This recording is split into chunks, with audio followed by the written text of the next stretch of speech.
السلام علیکم ورحمۃ اللہ وبرکاتہ۔ ناظرین، ہمارے سماج میں اور ہم نے دیکھا ہے کہ بہت سارے لوگ شوق سے پرندے اپنے گھروں میں پالتے ہیں، اسے پنجروں میں قید کر کے، اور جانور بھی پالتے ہیں۔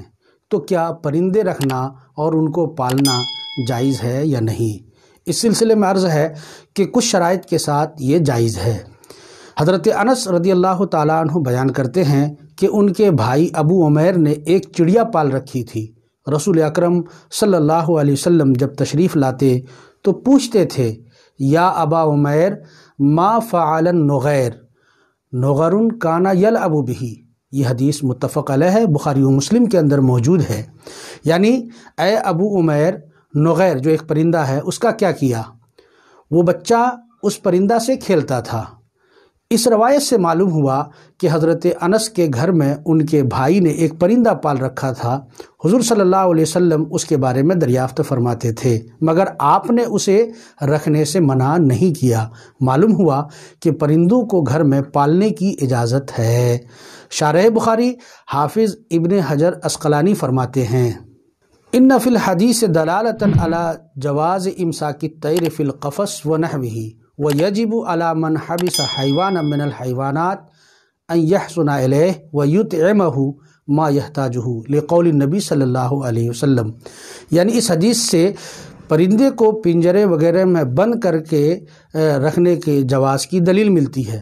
پرندے کو رکھنے والے پر واجب ہے کہ وہ اس کے کھانے وغیرہ کا خصوصی اہتمام کرے، لیکن اس کے ساتھ ضروری شرط یہ ہے کہ ان جانوروں کے حقوق کا خیال رکھا جائے اور ان کی حق تلفی نہ کی جائے، کیونکہ ان کو خوراک مہیا نہ کرنا بہت بڑا گناہ ہے۔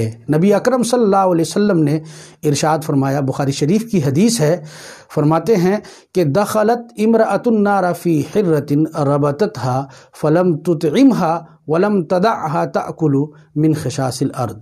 یعنی ایک عورت صرف اس لیے جہنم میں چلی گئی کہ اس نے ایک بلی باندھ رکھی تھی، لیکن اسے نہ تو کھانا کھلایا اور نہ ہی اسے زمین میں کھلا چھوڑ دیا کہ وہ حشرات الارض سے پیٹ بھر لے۔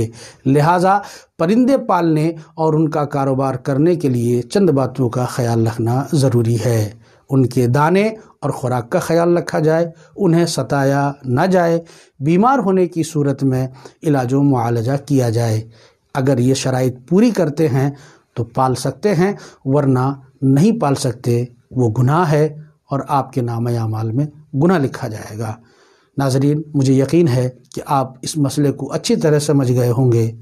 آپ ہمارے چینل کو ضرور سبسکرائب کریں، ویڈیو کو لائک اور شیئر ضرور کریں۔ السلام علیکم ورحمۃ اللہ وبرکاتہ۔